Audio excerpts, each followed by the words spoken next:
Bismillah, Assalamualaikum warahmatullahi wabarakatuh. Alhamdulillah, segala puji bagi Allah Subhanahu Wa Taala. Salawat dan salam semoga tercurah kepada Nabi kita Muhammad Sallallahu Alaihi Wasallam. Baik teman-teman semua, apa kabarnya hari ini? Semoga selalu dalam lindungan Allah Subhanahu Wa Taala. Teman-teman semua, pada kesempatan kali ini saya akan membahas materi tentang arus listrik atau rangkaian listrik. Ya. Ini adalah materi IPA untuk SMP kelas 9 ya. Sebelumnya jangan lupa subscribe, like, and share-nya agar tetap channel ini bisa bermanfaat ya. Baik teman-teman semua, semoga selalu dalam lindungan Allah Subhanahu wa taala tentunya. Ya, kita mulai saja materi hari ini. Ini adalah rangkaian listrik ya, energi listrik nantinya. Kita buka. Baik teman-teman semua, perhatiannya ya.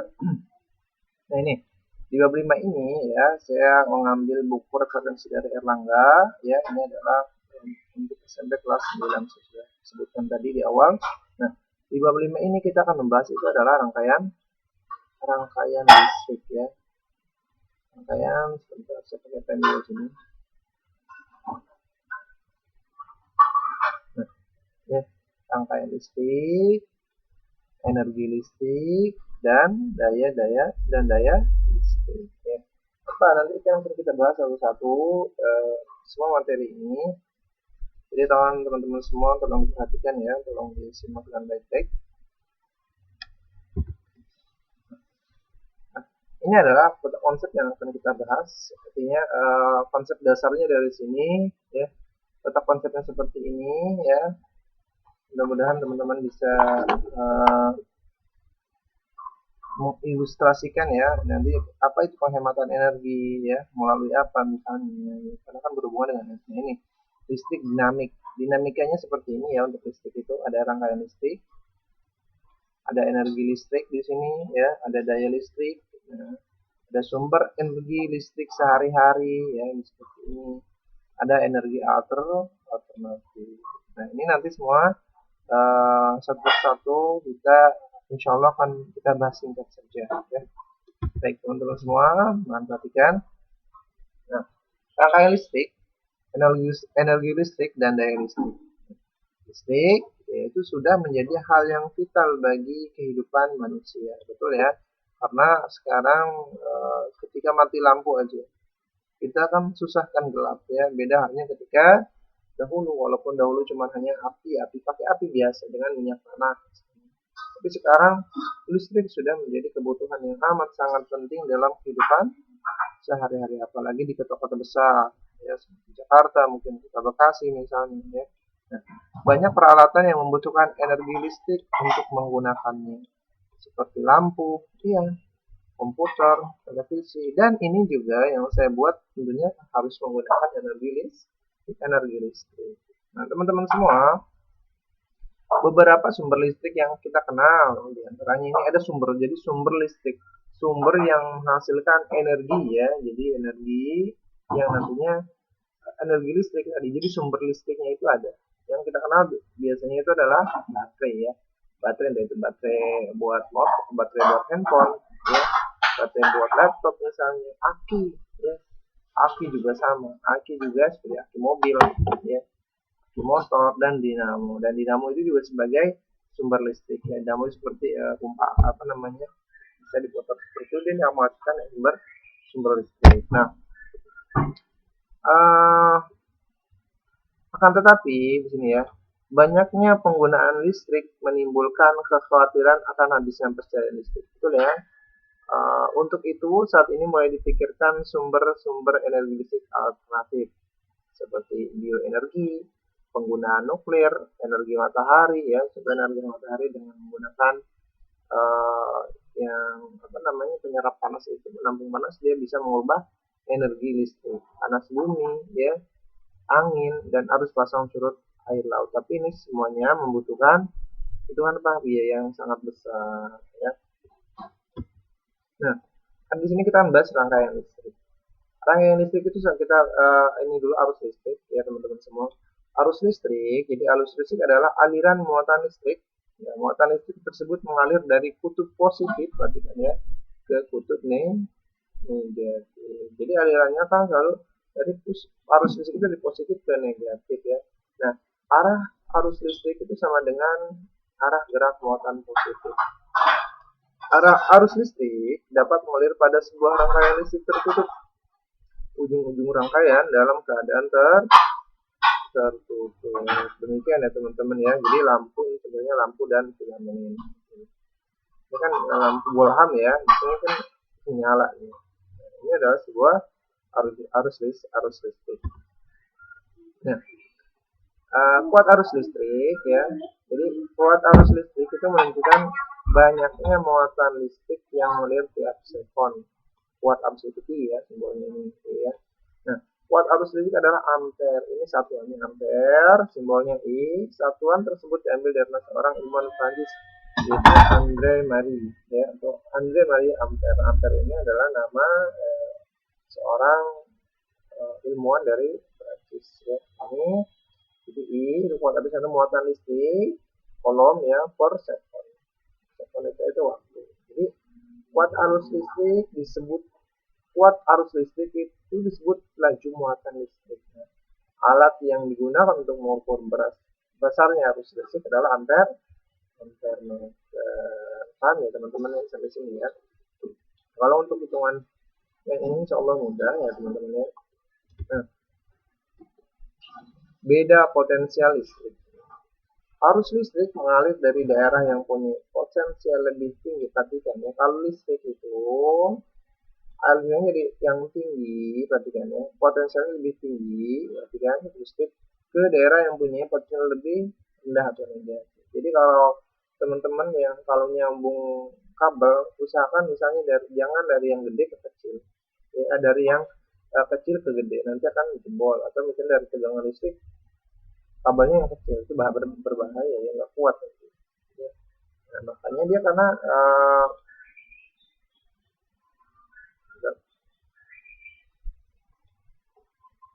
karena potensial listrik itu lebih arusnya dari positif ke negatif, jadi yang lebih besar dulu ke yang lebih kecil ya. Nah, dengan demikian dapat dikatakan bahwa arus listrik dapat mengalir di sini jika ada perbedaan potensial. Beda potensial antara dua titik dalam suatu rangkaian listrik disebut tegangan. Tegangan listrik. Tegangan. Beda potensial listrik mempunyai satuan volt ya. Jadi satuan itu adalah volt ya. Dan tegangan itu adalah satuannya volt ya, beda potensial.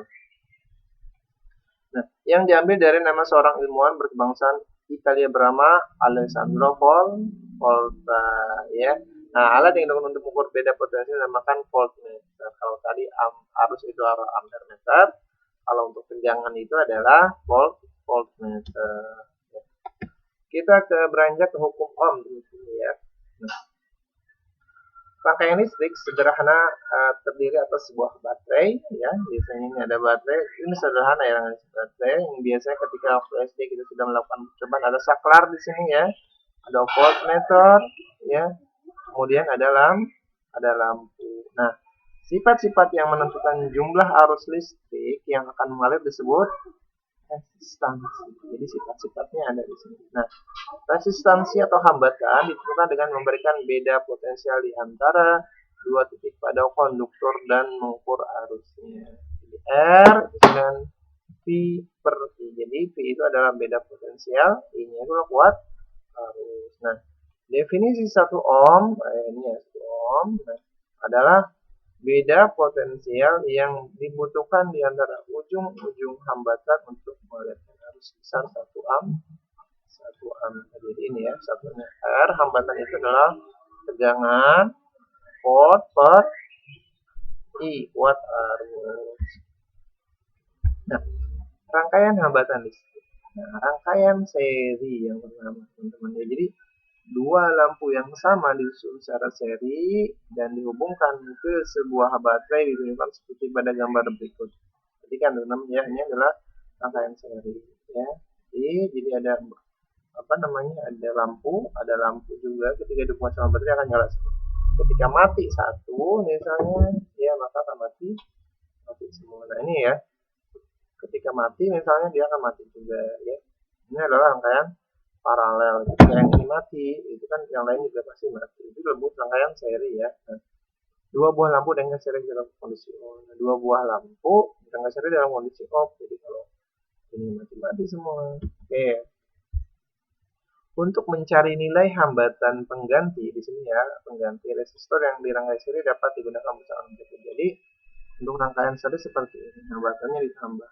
Totalnya adalah berapa hambatan di sini, berapa hambatan di sini, berapa hambatan di sini. Totalnya adalah R sama dengan berapa, sehingga tegangannya itu tadi R, ya teman-teman tadi kan, ya R, ya, R itu sama dengan volt, tegangan itu per ya. Nah, di mana ini adalah ini kuat arus.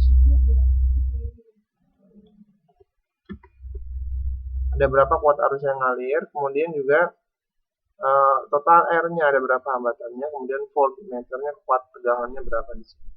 Ya, kita bisa mencari tegangan ini, tegangannya ya. Nah, karena sama semua ya, tergantung sih di sini tergantung tegangannya ya, jadi nanti dijumlahkan saja. Arus yang mengalir pada tiap hambatan dalam barang seri adalah sama. Jadi arusnya itu kan sama, sehingga dapat semua menjadi persamaan berikut. Jadi I1 di sini ya, I2, maka I3 itu sama. Sehingga V total ini sama dengan V1, V2, V3. Nah, ada juga rangkaian paralel teman-teman ya. Nah, jika ujung-ujung kabel lampu berhubungan sehingga jika salah satu lampu mati ya, lampu lain tetap menyala. Ya. Perhatikan, jadi rangkaian paralel seperti ini, dari sini dihubungkan ke sini. Nah, ini di apa namanya, terus ini dihubungkan ke sini lagi. Di sini ini hubungan rangkaian paralel ini. Maka rangkaian disebut rangkaian paralel yang biasa digunakan di rumah-rumah ya. Untuk instalasinya biasa digunakan di rumah. Nah, di sini adalah voltmeter, ini akan paralel off, ini voltmeter akan paralel on ya. Seperti ini. Nah, untuk hambatannya jika tiga resistor disusun secara paralel dan ujung-ujung ketiga jalur hubungan secara bersama-sama, hambatan telah dihitung dengan persamaan. Jadi hambatannya seperti ini ya. Kuat arusnya sama yang saya tadi kuat arus yang masuk sama dengan kuat arus keluar. Yang keluar ini hubungannya sebagai berikut. Adapun beda potensial di antara ujung-ujung voltmeter sama dengan beda potensial di antara ujung-ujung komponen rangkaian. Ya, untuk rangkaian paralel. Ya, ini ada hubungan dengan paralel. Oke.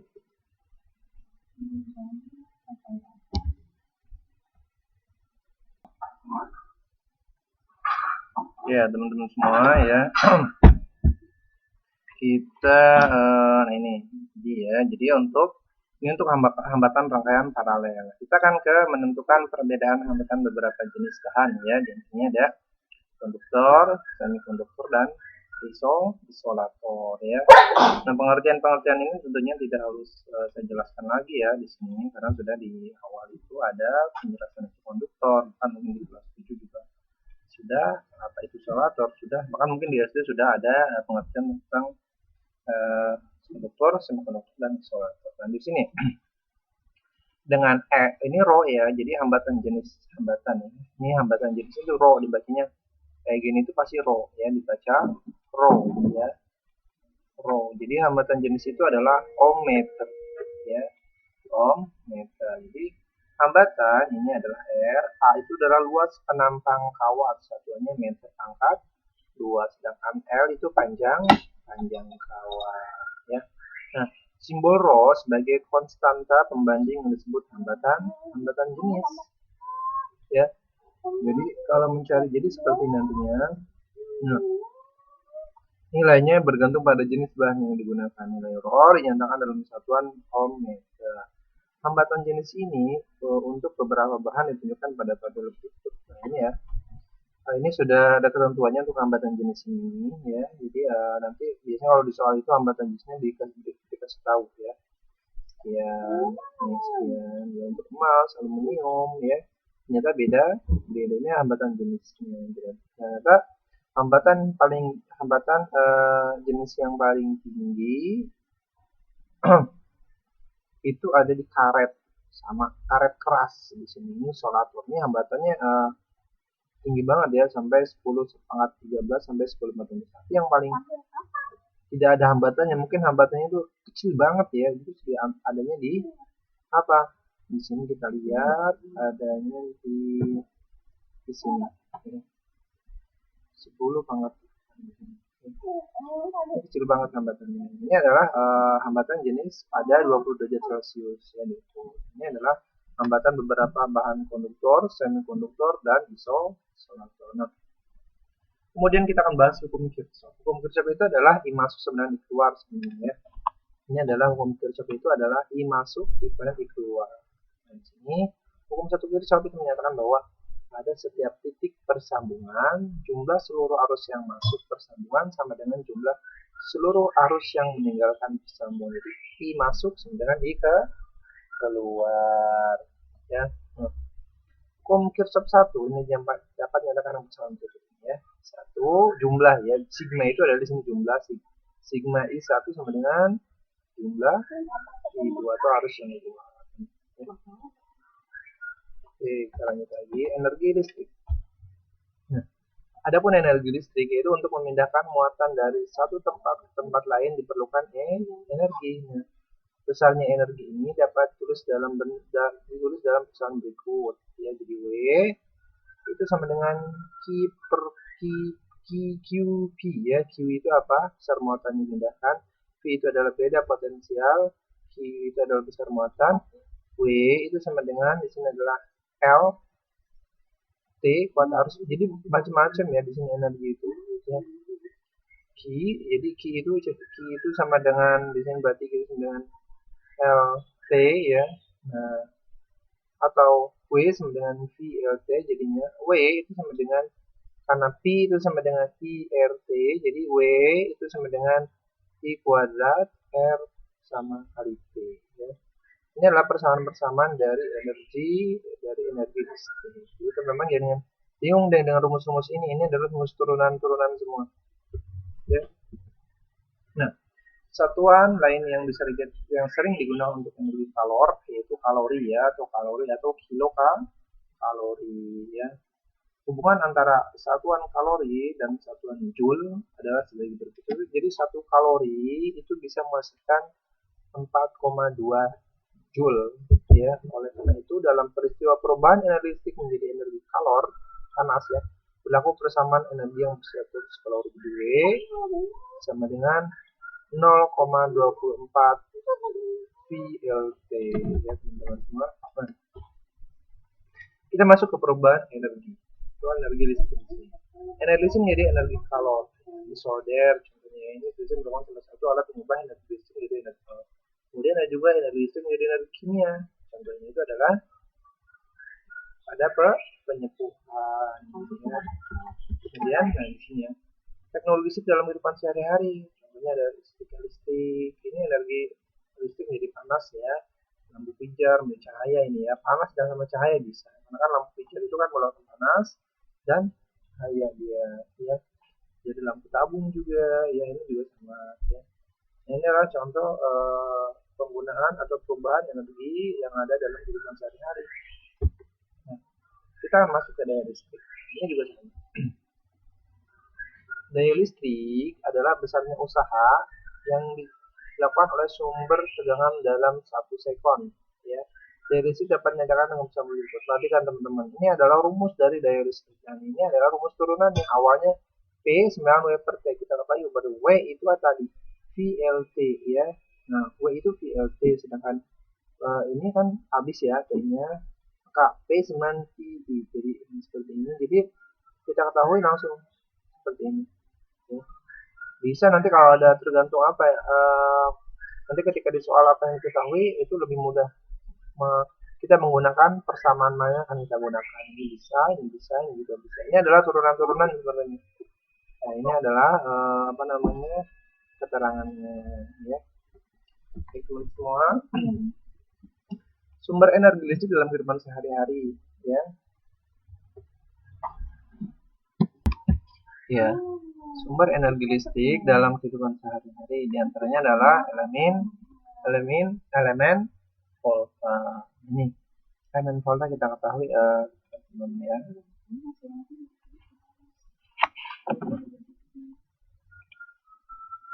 Elemen volta. Jadi elemen volta itu termasuk elemen primer ya, yaitu sumber listrik arus searah yang memerlukan penggantian bahan elemen setelah digunakan. Ini ya, ini adalah elemen volta. Ya, ini aki ya, ini lempeng tembaga. Jadi ini larutan asam sulfat.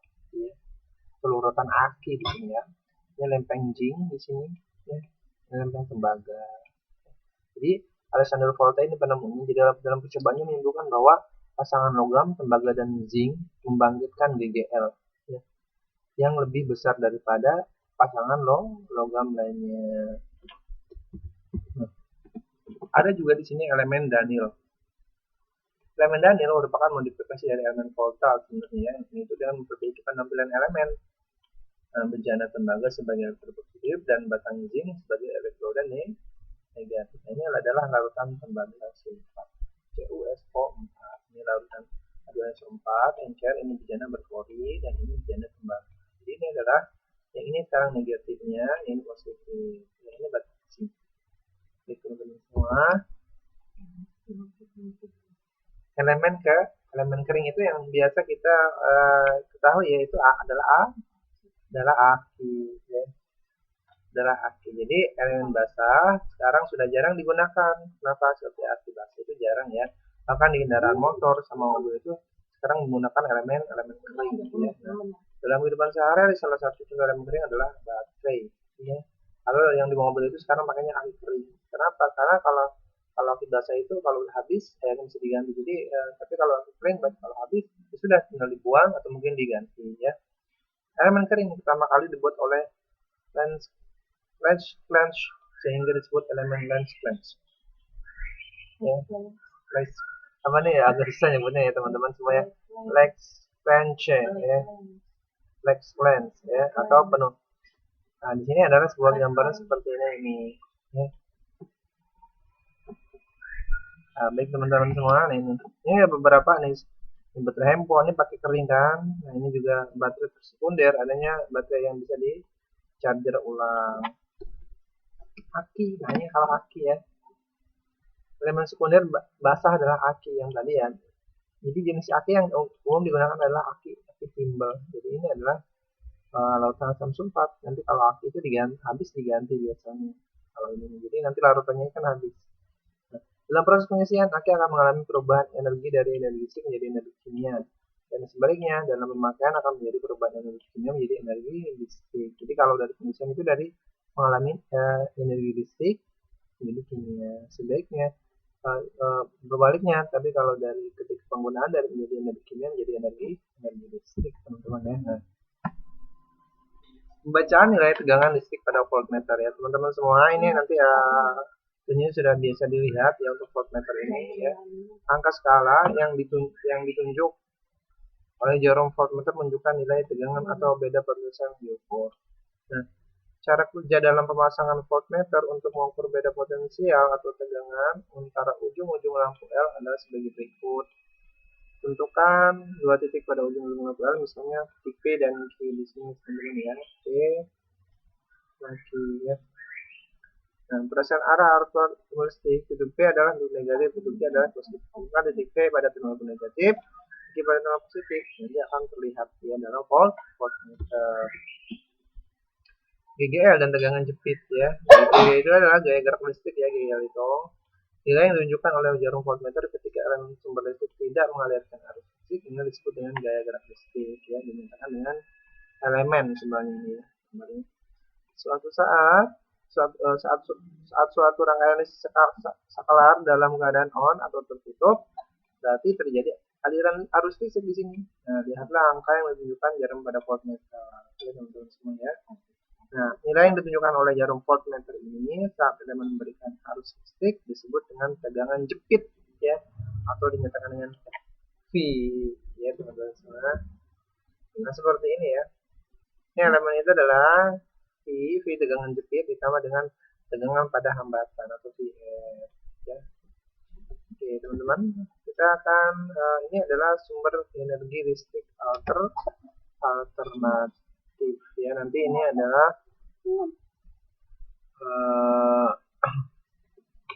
sumber energi alternatif ya di sini.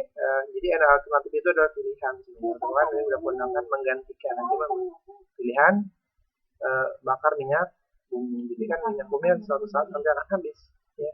Makanya harus ada energi alternatif. Nah, energi alternatif dapat dihasilkan dari sumber alami misalnya gitu. Cahaya, matahari, angin, asam surut, panas bumi, biogas, dan bioenergi. Dengan teknologi yang telah tersedia, berbagai sumber daya alam tersebut dapat diolah menjadi sumber energi listrik. Nah, teman-teman, ini adalah pemanfaatan dari alternatif ini tentunya memakan biaya yang sangat besar. Di sini ada teknologi sumber alternatif. Di sini ada pembangkit listrik tenaga panas bumi, tenaga surya, tenaga angin, tenaga air, ya, tenaga pasang surut, dan bioenergi. Penghematan energi listrik, salah satu contohnya adalah mematikan lampu ya teman-teman jika tidak dinyalakan.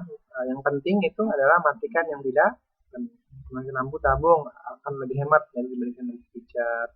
Pilih alat listrik yang berdaya rendah, penggunaan sumber energi alternatif. Ini adalah salah satu beberapa penghematan energi listrik.